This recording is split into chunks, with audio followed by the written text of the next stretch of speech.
আপনি কি মানুষ নাকি জামাত? এই হুজুরগুলোর কথা শুনুন, শুনলে বুঝতে পারবেন।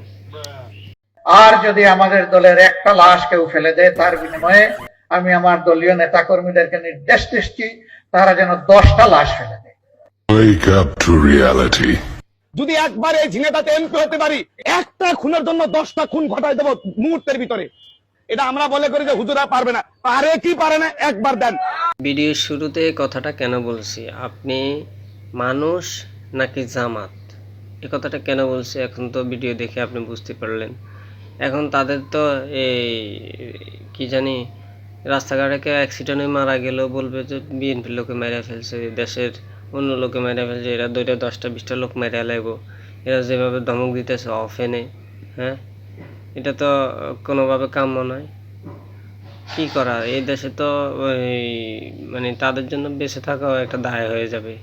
তারা 64 জেলায় বোমা হামলা করছে, তারা এমএলএম ব্যবসার নামে কোটি কোটি টাকা হাতায় নিছে, অনেকে হয়তো জানেন না কি না করছে তারা দেশে। তারা দেশে মানুষের রক কেটে দিত আগে, এখন কাটে না, এখন তারা ভদ্র সাজে, এখন তারা বলে তারা কাটে না। তারা তো আগে তো কাটছে, এখন কাটে না। 71-এ বাংলাদেশের বিপক্ষে ছিল, যে লোক আপনাকে চায় নাই, এ দেশকে চায় নাই, সে লোক চাইতেছে এ দেশটা শাসন করার লাগে। নীলক্ষেতে যায় বিপি হয়েছে, ঢাকা শহরের ওই যে ঢাকা ভার্সিটির ইয়ে সাদিক কায়েম নীলক্ষেতে যায় ব্যালট পেপার ছাপায়, তারা সিল মেরে তারা বিপি হয়েছে। বাহ, চমৎকার। আগান না, আগান, ঠিক আছে আগান, দমকান কা মানুষের একজনে বলতে 10 জন, তখন কোনো যদি টেম্পুর তলে হয়ে মরে যায়, সিঁড়ির তলে হয়ে মরে যায়, ট্রাকের তলে হয়ে মরে যায়, তো কবে না দড়ি 10টা খুন করিয়ে নেবেন।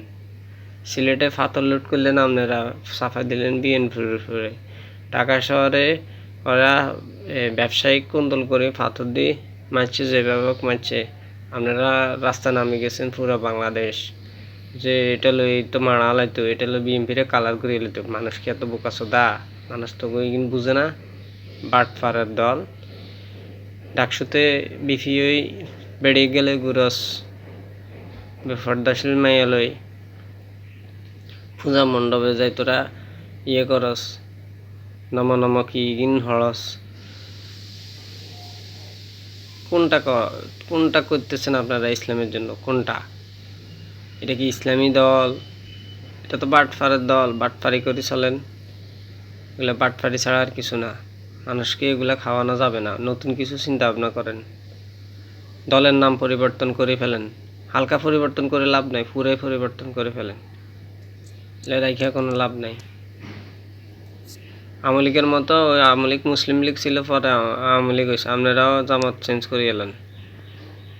ধন্যবাদ।